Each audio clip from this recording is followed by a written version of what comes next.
Be extremely careful about what your kids watch on YouTube. My kids watch a lot of YouTube. I'm not ashamed to admit it. Sometimes I need to cook dinner. Sometimes I need to clean up. Sometimes I just need 15 minutes to breathe. But after what happened last week, I don't think I'll ever leave them alone with a screen again. A few days ago, I put on their favorite channel. Let's call it Bobo Pumpkin. Anyone with kids knows exactly what I'm talking about. Those 3D animated toddlers with the catchy songs that get stuck in your head for days. I pressed play and walked into the kitchen to start dinner. Everything seemed normal, then I heard it. The wheels on the bus go round and round, but the voices were wrong, slowed down, distorted, almost demonic. I left the half-chopped onion on the counter and rushed to the living room. What I saw on the screen made my stomach drop. It was the Bobo Pumpkin song, but corrupted. Some knockoff channel had stolen the video and warped it. The animation was flipped upside down. The bus was bright pink. The character's skin was blue and green. The audio played at half speed, making the cheerful children's voices sound nightmarish. My kids, Johnny and Amelia, just sat there on the couch, completely still, mouths hanging open, staring at the flickering screen. I grabbed the remote and shut it off immediately. "What was that?" I asked, trying to keep my voice calm. They didn't answer. They just blinked slowly, like they were waking up from a dream. I told myself it was nothing. YouTube's algorithm probably glitched. These things happen. 2 days passed. I kept a closer eye on what they watched, but the video didn't come up again. I thought that was the end of it. I was so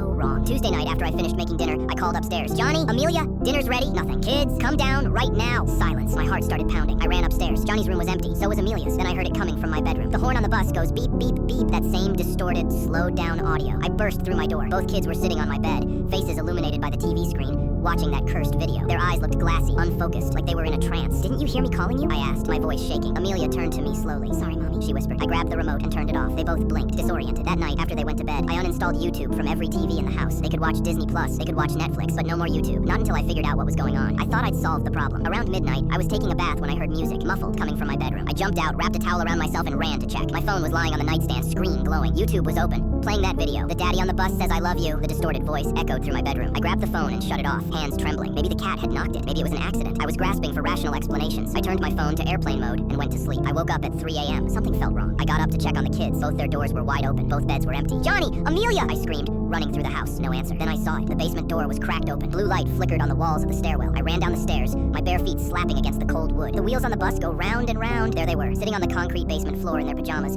staring at the old TV. The one that wasn't even connected to the internet. Just an old cable box and some gaming consoles. But it was playing the video. "How is this even possible?" I whispered. The screen showed the upside-down bus, the blue-skinned characters, all of it. "Johnny! Amelia!" I shouted. They didn't move, didn't blink, just stared. I ran to the wall and yanked the plug out of the outlet. The TV went black with a static whump. Slowly, they turned to face me. Their pupils were still moving back and forth, like they were watching something I couldn't see. "You're not supposed to be down here," I said, trying to keep my voice steady. "It's the middle of the night." "Sorry, Mommy," Amelia whispered again. I put them back to bed, but I couldn't sleep. I kept thinking about that video. There had to be something hidden in it, some kind of subliminal message. At 6 a.m., I went to wake them for school. When I opened Amelia's door, my blood went cold. She was lying in bed with her eyes wide open, staring straight at the ceiling. Her pupils moved rapidly back and forth, like she was watching something projected above her. "Amelia!" I screamed, shaking her shoulders. Nothing. I ran to Johnny's room. Same thing. He was on his side, eyes open, pupils moving, staring at the blank wall. They were still watching it, even though there was no screen.